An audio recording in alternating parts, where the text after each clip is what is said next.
kesimpulannya, oh ini diduga Gibran gitu loh. Nah yang menarik adalah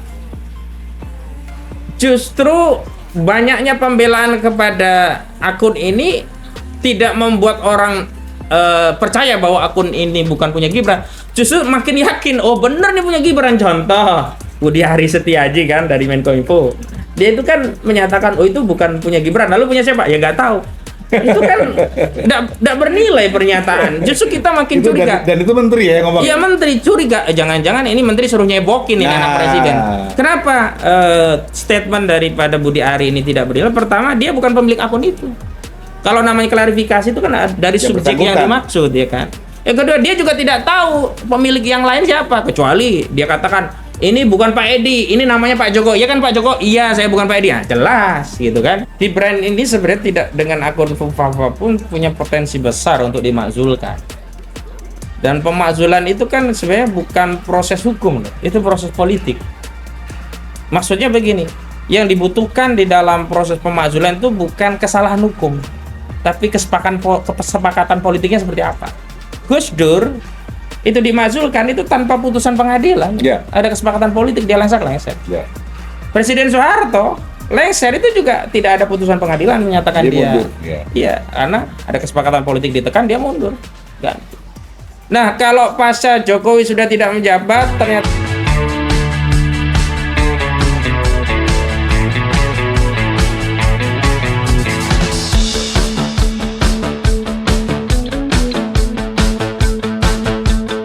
Bismillahirrahmanirrahim. Assalamualaikum warahmatullahi wabarakatuh. Waalaikumsalam warahmatullahi wabarakatuh. Kembali kita jumpa dalam channel We Watch, ya, channel yang selalu mengamati situasi negeri kita. Dan ini adalah episode kedua kami. Kita berdua bersama Ahmad Husinuddin, dan ini menjadi hal yang menarik karena kita ambil topik tentang ada suatu istilah di Jawa. Dulu, waktu saya masih kecil, itu ada kalimat-kalimat yang orang diharapkan tidak tahu, karena kalimatnya itu adalah kalimat yang bersifat rahasia. Mereka menggunakan kata-kata yang unik. Misalnya kalau apa kabar, dia bilang apa kabar, gitu. Nah, sekarang ini lagi rame nih. Ternyata ada akun yang sedang viral, yang namanya apa tuh? Fufafa ya? Fufafa ya. Jadi semua orang sudah lihat, sudah tahu, dan hari ini kita akan coba mengupas seputar Fufafa. Silakan Bang. Ya, jadi memang di dunia digital ya, khususnya di netizen itu kan memang dikenal ada akun-akun yang disebut dengan anonim gitu. Anonim itu tidak diketahui nama aslinya gitu. Hanya mungkin nama samaran, atau kalau istilah orang dulu bisa juga disebut nama lakop ya, hanya kunyah, hanya julukan saja gitu. Memang biasanya dengan akun anonim itu orang bisa lebih berekspresi, lebih lepas kendali bahkan ya, bukan bebas ya. Karena dia tidak merasa bahwa setiap statementnya itu berdampak pada pribadinya, tapi hanya berdampak pada akun itu gitu loh. Makanya biasanya komentar yang sarkas, jorok, kemudian brutal itu muncul dari akun-akun yang anonim begini. Kalau akun itu sifatnya dikenal resmi, ya dia pasti akan membatasi. Kenapa? Karena dia tahu bahwa setiap kalimat, kata-kata itu ada dampak. Dampak bisa positif, bisa negatif. Bahkan ada bisa juga dampak hukum. Misalnya kalau ternyata itu masuk kategori pidana kan bisa berdampak hukum. Nah, akun Fufafa ini kan menjadi menarik ya, karena kemudian ada, kalau saya sebut istilahnya netizen digital forensik lah ibaratnya. Jadi forensik digital yang dilakukan oleh ala-ala netizen ya, bukan ahli IT ya, ala netizen, di mana cara kerjanya itu sederhana sebenarnya. Dia hanya menarik ke belakang histori daripada sejumlah komentar akun dan kemudian dikaitkan dengan pautan akun itu dengan sejumlah pihak-pihak yang sudah dikenal secara umum. Nah, akun Fufafa itu kan terkonfirmasi kemudian diduga punya Gibran kan setelah misalnya satu, ada ucapan selamat ulang tahun dari Kaisang, yang itu ngeling dan patut diduga ini Fufafa itu adalah Gibran gitu loh. Kedua, dari Andi Arief yang konfirmasi terkait ya presiden menyembunyikan anaknya. Nah, akun ini muncul seolah mengkonfirmasi ini gua gak sembunyi loh gitu loh. Jadi anatomi daripada histori daripada chat itu yang kemudian ditautkan dengan akun-akun yang bukan anonim ya, akun yang resmi, itulah kemudian menjadi sarana dari netizen melakukan analisis digital forensik. Kesimpulannya, oh ini diduga Gibran gitu loh. Nah, yang menarik adalah justru banyaknya pembelaan kepada akun ini tidak membuat orang percaya bahwa akun ini bukan punya Gibran. Justru makin yakin, oh bener nih punya Gibran. Contoh Budi Ari Setiaji kan dari Menkominfo, dia itu kan menyatakan oh itu bukan punya Gibran. Lalu punya siapa? Ya nggak tahu. Itu kan tidak bernilai pernyataan. Justru kita makin Itu curiga. dan itu menteri ya yang ngomong. Iya menteri curiga. Jangan-jangan ini menteri suruh nyebokin ini anak presiden. Kenapa statement daripada Budi Ari ini tidak bernilai? Pertama, dia bukan pemilik akun itu. Kalau namanya klarifikasi itu kan dari subjek yang dimaksud ya kan. Yang kedua, dia juga tidak tahu pemilik yang lain siapa, kecuali dia katakan ini bukan Pak Edi, ini namanya Pak Joko. Ya kan Pak Joko? Iya, saya bukan Pak Edi. Nah, jelas gitu kan.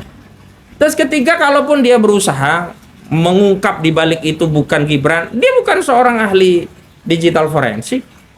Oh, dia kan jadi menteri juga karena Projo aja, ketua Projo. Enggak ada dia latar belakang di IT itu apa gitu loh, prestasi dia di IT apa, latar belakang pendidikan di IT apa.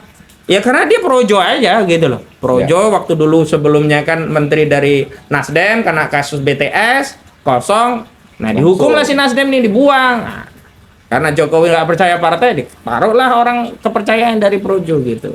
Yang lebih parah adalah Gibran sendiri ketika dikonfirmasi juga tidak memberikan jawaban sekaligus alasan dari jawaban. Jadi Pak, kita kan biasa Pak ya di persidangan ya. Ketika hakim menanyai saksi, itu tidak hanya jawaban saksi yang diambil, tapi alasan atau latar belakang jawaban itu yang mengkonfirmasi bahwa jawaban itu benar, itu digali oleh hakim. Misalnya, siapa yang mukul si Andi? Nah, itu dikejar apakah dia benar-benar melihat langsung atau hanya kira-kira. Jarak berapa Anda melihat pemukulan? Waktu itu 200 meter. Oh, paling kira-kira. Oh iya sih Pak Hakim, nggak jelas satu. Nah, kan akhirnya terbongkar. Nah, jawaban-jawaban yang disampaikan kan tidak diverifikasi betul. Termasuk Gibran ketika menjawab kan ditanya media cuman bilang gini, ya silahkan tanya pada yang punya akun. Justru karena media itu tidak tahu siapa pemilik akun ini, ditanyalah kepada Gibran. Karena makin Gibran terlihat bodohnya ya. Nah, jadi kalau saya lihat narasi yang dibangun untuk menjauhkan keyakinan publik bahwa akun Fufafa itu bukan punya Gibran, jawaban-jawaban ini justru meyakinkan ini. Karena kita itu kan mengarah, iya malah memperkuat, meyakinkan. Ya, kalau kita bicara keyakinan kan ukurnya bukan objektif, tapi subjektif kita. Ya. Kenapa? Karena keyakinan itu terkait pandangan kita terhadap peristiwa itu seperti apa, bukan objektivitas seperti apa. Karena objektivitasnya hari ini memang belum terbuka. Dan kalau mau dibuka sebenarnya gampang. Kita kan punya Direktorat Tindak Pidana Cyber, Baris Krim Polri. Kalau mau. Cuman apa ada jeruk makan jeruk. Itu dia makanya. Jadi begitu pengantarnya. Masalahnya kalau misalnya dia mencoba bergerak dikit langsung digeser. Ya. Jadi kembali ke akun yang menarik tadi Bang. Sebenarnya itu menarik karena kontennya menarik kan. Nah, kira-kira apa konten yang menarik itu Bang? Menariknya itu dikaitkan dengan konstelasi politik jelang pergantian kekuasaan di Republik ini. Oh. Kenapa ini menarik? Karena ini terkait Gibran. Kenapa Gibran menarik? Karena Gibran itu cawapres. Cawapres pendamping siapa? Prabowo. Kenapa? Karena ada konten Fufafa itu yang luar biasa ya, yang secara brutal punya komentar negatif terhadap Prabowo. Astagfirullah. Itu kan yang jadi problem kan di situ, dan itu kemudian disinyalir akan membuka kerenggangan atau keretakan. Sebelumnya Prabowo sudah mengklarifikasi gak ada keretakan, tapi dengan munculnya akun ini kan menjadi rame lagi publik. Apalagi viral pula ya. Viral pula. Jangan-jangan ini akan menjadi satu alasan untuk mendelegitimasi Gibran sebagai cawapres. Walaupun sebenarnya soalan Gibran ini kan terlalu banyak ya, terlalu banyak. Tanpa akun ini kan sebenarnya terlalu banyak. Iya. Makanya belum kasus yang di pick itu ya. Ya, kalau itu belum diverifikasi karena media tidak ada yang membuka, saya tidak berani berkomentar sesuatu yang belum dibuka media. Gitu. Ya biar saja lah, nanti juga namanya bangkai itu kan disimpan rapi juga pasti bau. Akan terbongkar. Nah, maksud saya adalah begini, Gibran ini sebenarnya tidak dengan akun Fufafa pun punya potensi besar untuk dimakzulkan. Dan pemakzulan itu kan sebenarnya bukan proses hukum loh, itu proses politik. Maksudnya begini, yang dibutuhkan di dalam proses pemakzulan itu bukan kesalahan hukum, tapi kesepakatan politiknya seperti apa. Gus Dur itu dimakzulkan itu tanpa putusan pengadilan, ada kesepakatan politik, dia lengser. Presiden Soeharto lengser itu juga tidak ada putusan pengadilan menyatakan dia mundur. Iya, karena ada kesepakatan politik ditekan, dia mundur, ganti. Nah, kalau pasca Jokowi sudah tidak menjabat, ternyata di politik nanti dinamika berubah, ada kesepakatan politik baru yang isinya, oke lah Prabowo, kita hargai, kita kompromi deh, tetap melanjut, tetapi Gibran dia harus dicongkel. Karena bukan tidak mungkin ya ini. Iya, karena tidak memenuhi syarat saat pencalonan, kurang 40 tahun dipaksakan, dan setelah dilantik banyak juga masalah yang menurut publik ya tidak mendapatkan jawaban yang memuaskan begitu. Kan itu yang menjadi bahan bakar bagi politisi di sana untuk membuat kesepakatan apa yang akan dibuat untuk Gibran nih kalau kesepakatannya. Kalau istilahnya Bang RG itu tidak memenuhi etikabilitas ya. Ya, kalau kesepakatannya Gibran diamputasi selesai gitu. Jadi dan saya rasa banyak yang tepuk tangan tuh. Loh, kalau nanti Jokowi sudah tidak berkuasa, ya mengamputasi semua jejak Jokowi termasuk keponakannya, mantunya, anaknya. Itu bagi politisi, asistennya, bagi polisi atau partai itu justru menghilangkan beban politik. Ya. Kalau tetap digandoli sama dinasti politik Jokowi berat bagi mereka.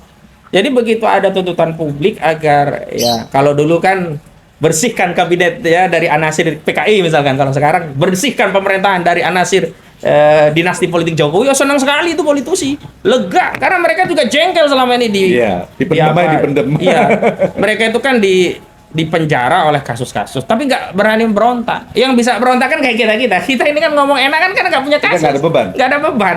Coba politisi itu nggak berani ngomong ya karena kasusnya banyak. Tapi begitu ya rezim ini dicongkel oleh rakyat dan kekuasaan hanya meluluskan keinginan rakyat, oh lega sekali. Ini kayak yang lega bukan hanya yang di bawah, yang di atas sebenarnya juga lega, nunggu juga gitu loh. Jadi memang ini yang bikin rame itu iya, cuman mereka nggak berani ngomong gitu loh. Jadi begitu urgensinya kasus ini. Jadi menarik sekali. Jadi menarik itu begitu. Menarik sekali, ternyata akun Fufu Papa ini dimiliki oleh Mr. X yang tidak ngaku ya, tapi semua orang udah tahu. Mungkin 90% orang udah tahu siapa pemiliknya.